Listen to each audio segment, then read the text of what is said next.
আসসালামু আলাইকুম ভিউয়ার্স, আজকে বাসাতেই তৈরি করব রেস্টুরেন্টের স্টাইলের চিকেন নাগেটস। এটি একদিন তৈরি করে সম্পূর্ণ রোজার মাস ইফতারের জন্য সংরক্ষণ করে রাখতে পারেন। চলুন তাহলে রেসিপিটা শুরু করা যাক। প্রথমে আমি এরকম 4 পিস পাউরুটি নিচ্ছি। পাউরুটির চারপাশের লাল অংশটাকে কেটে ফেলে দিতে হবে। এরপর পাউরুটিগুলোকে এভাবে টুকরো করে নিতে হবে। এই পাউরুটি টুকরোগুলোকে একটি ব্লেন্ডারের সাহায্যে ব্লেন্ড করে নিচ্ছি।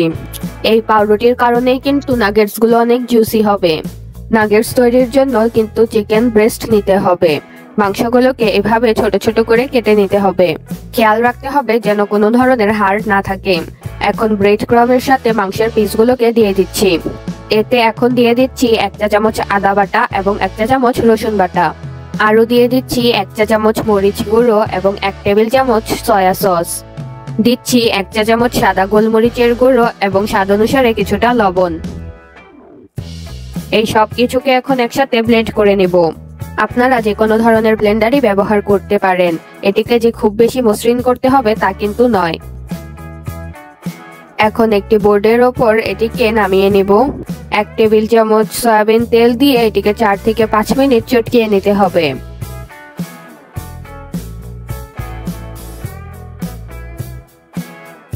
এ পর্যায়ে এটিকে চারদিকে ছড়িয়ে নেব। ভিডিওতে দেখানো পুরুত্ব অনুযায়ী কিন্তু আপনারা ছড়িয়ে নেবেন। এরপর ছুরির সাহায্যে এভাবে ভাগ করে নিতে হবে।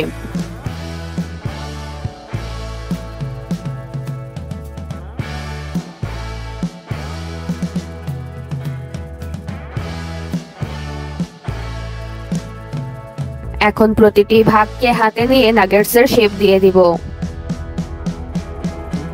এভাবেই সবগুলো নাগেটস তৈরি করে নিচ্ছি।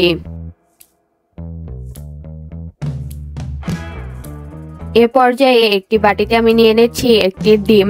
দিয়ে দিচ্ছি 1/2 চা চামচ গোলমরিচের গুঁড়ো এবং 2 টেবিল চামচ আগে থেকে জাল করে রাখা গরুর দুধ। খুব ভালো করে একসাথে মিশিয়ে নিতে হবে। এতে কিন্তু 1 চিমটি লবণও ব্যবহার করেছি।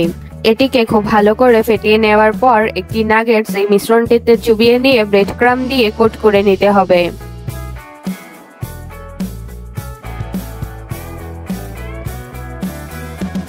নাগেটসগুলো সারা মাস সংরক্ষণের জন্য একটি এয়ারটাইট বক্সে নাগেটসগুলো প্রথমে বিছিয়ে দিচ্ছি।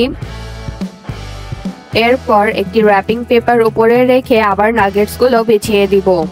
এই এয়ারটাইট বক্সটিকে খুব ভালো করে লাগিয়ে ডিপ ফ্রিজে সংরক্ষণ করতে হবে। গরম তেলে একটি একটি করে নাগেটস দিয়ে খুব ভালো করে ভেজে নিতে হবে। এ পর্যায়ে চুলার আঁচ মিডিয়াম রাখতে হবে।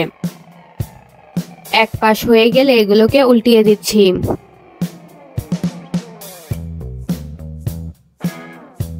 যখন এরকম গোল্ডেন ব্রাউন কালার চলে আসবে এবং মাংসটাও পুরোপুরি সেদ্ধ হয়ে যাবে তখন তুলে নিতে হবে।